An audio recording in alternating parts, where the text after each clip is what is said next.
Negara yang tidak punya peri kemanusiaan. Lo harus tahu siapa aktor utama yang rusak negeri ini. Dan gue minta jangan skip video ini sampai selesai.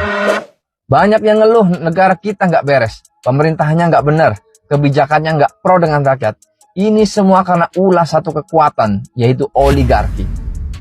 Banyak yang ngomongin tentang oligarki, tapi nggak semua paham apa sih sebenarnya oligarki itu. Dan gue mau kasih tahu lo.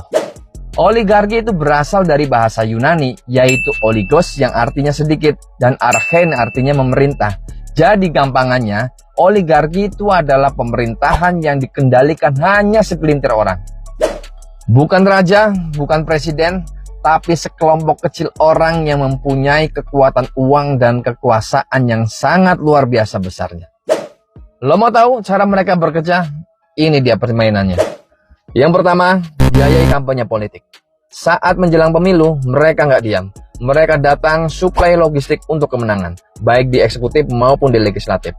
Mereka nggak peduli partainya apa, mereka nggak peduli ideologinya apa. Selagi dia masih bisa diatur, maka dia akan disupport sampai menang. Dan ketika menang, akses kekuasaan akan diberikan sepenuhnya kepada mereka. Yang kedua, menguasai media. Siapa yang bisa menguasai narasi, maka dia akan menguasai opini publik. Dan opini publik dibentuk melalui media. Dan siapa yang bisa menguasai opini publik, maka dia yang akan memenangkan pertarungan dan berkuasa. Yang ketiga, kendalikan regulasi. Mereka akan mengendalikan partai politik. Karena partai yang punya anggota DPR. Dan DPR lah yang buat undang-undang. Ketika partai sudah dikendalikan, maka mereka bisa membuat undang-undang sesuai dengan kepentingan mereka dan sesuai dengan selera mereka. Demokrasinya sih tetap jalan, pemilu tetap ada. Tapi siapa yang menang udah ditentuin sebelum lo datang ke TPS buat nyoblos. Ketika semua sudah dikuasai oleh mereka, maka dampaknya rakyat yang kena. Lapangan pekerjaan makin susah, kebijakan lebih pro pada korporasi, lingkungan rusak, sumber daya alam dikeruk habis-habisan, biaya pendidikan mahal, dan lain sebagainya, serta KPK dilemahkan. Dan lo harus tahu bahwa 4 orang terkaya di Indonesia, kekayaannya setara dengan 100 juta orang termiskin. Dan data Bank Dunia tahun 2025 mengatakan bahwa 1% orang terkaya di Indonesia menguasai hampir 50% kekayaan negara. Gila nggak, bro? Dan inilah yang menyebabkan kemiskinan terstruktur, bro. Yang miskin makin miskin, yang kaya makin merajalela. Menurut lo, di Indonesia sekarang gimana, bro? Masih bisa kita perbaiki apa enggak? Tolong jawab di komentar ya. Negara yang tidak punya peri kemanusiaan.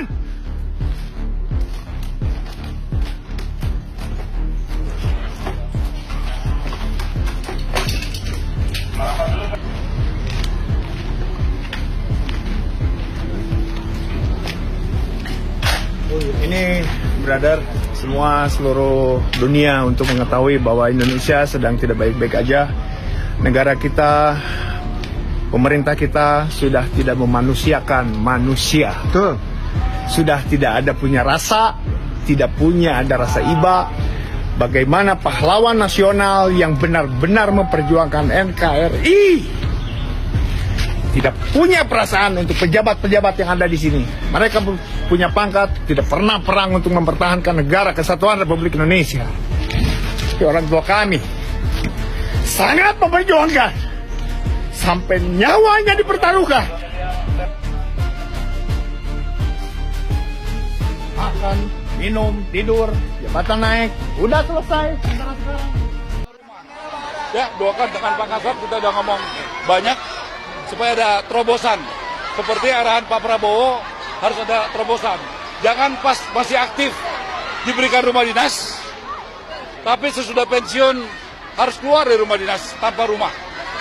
Jadi itu saya mohon kita cari solusi yang sesuai aturan. Itu pembicaraan dengan beliau. Gitu Pak Kasat ya. Oke, terima kasih Pak Menteri. Dari kejadian yang ramai kemarin, apakah MBG bermanfaat? Tidak. Gue semakin yakin kalau Prabowo emang gak punya HP, dia cuma dibisikin sama penjilat-penjilat yang di sekitarnya itu kalau program Anda itu sangat maju, sangat bermanfaat untuk masyarakat. Terus Prabowo merasa bangga banget waktu dia pidato keluar rasa, tapi itu lah enak dong. Gue gak tahu di kedepannya mau gimana, mau sadar atau ada terjadi. Tapi gini nih, ada yang miss dari semuanya ini. Biasanya ya, janji manis kampanye kan bohong. Kalau udah kepilih, jadi tepatin. Tapi terus MBG rada aneh ya guys ya. Biasanya kan rakyat menuntut, ayo janji lo mana kemarin pas waktu lagi kampanye. Pas ngejabat enggak. Tidak ini udah ngejabat, programnya diterapkan. Tetapi rakyat nggak mau, tapi programnya terus diterusin. Itu gitu ya. Ya, ini baru kejadian loh guys.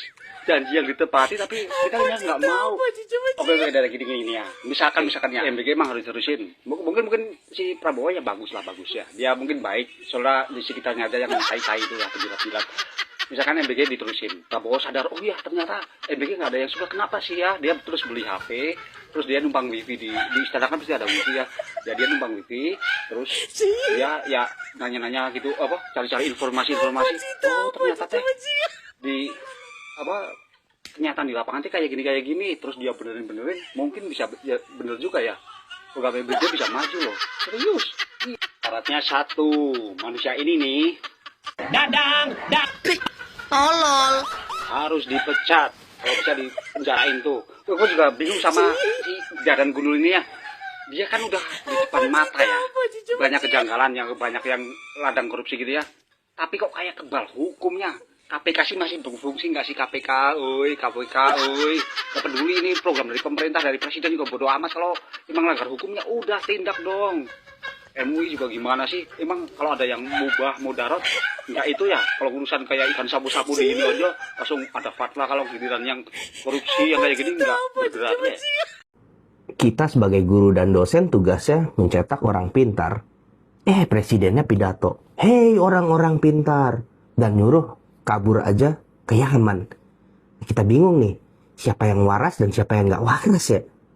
Anies Baswedan melaporkan dugaan penyimpangan anggaran tunjangan guru. Anies dicopot dari jabatannya dari Mendikbud setelah mengungkap skandal besar yang melibatkan penyalahgunaan dana tunjangan guru. Mari kita dengar pernyataan langsung dari Anies Baswedan. Anda ini korupsi, jadi Anda korupsi 2,3 triliun itu yang membuat Anda dicopot.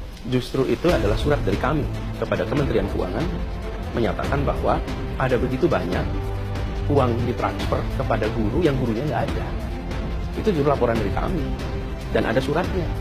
Jadi bukan dibalik nih, bukan dari Kemdikbud, itu dari Kementerian Keuangan yang transfer langsung ke daerah kepada guru yang kita lihat ini bermasalah. Malah kita laporkan. Alasan sebenarnya hanya Bapak Presiden yang tahu. Dan Bapak Presiden memang memiliki hak untuk mengganti siapa saja. Dan saya pun tidak pernah membayangkan bahwa namanya sebuah jabatan itu akan menempel terus-menerus, nggak mungkin. Ayo kabur ke Yordania. Wah, aku guys kalau punya duit kepingin kabur ke Yordania. Aku nggak mau ke Yaman. Yaman gak enak. Lebih enak ke Yordania. 10 tahun bisa makmur di sana. Jangan ke Yaman guys. Ya, Yaman gak enak. Pokoknya kalau kabur ke Yordania saja ya. Jangan ngikutin omongan pegawai rakyat. Kabur ke Yaman tuh gak enak. Mengapa? Karena yang ngomong itu pernah kabur ke Yordania dan makmur hidupnya di sana. Ayo, bener kan? Oh enak aja. Gua kalau punya duit ya pengen kabur ke Yordania guys, pindah warga negara. Di Indonesia gak enak sebenarnya. Yang miskin tambah miskin, yang kaya tambah kaya. Karena apa? Banyak oknum-oknum pejabat maling memuakkan. Dan gak ada satupun yang dihukum mati. Maling miliaran, ratusan miliar sampai triliun, gak ada yang dihukum mati. Ini hukum apa ya? Ya hukum jahat deh. Jahanam biadab, bangsat.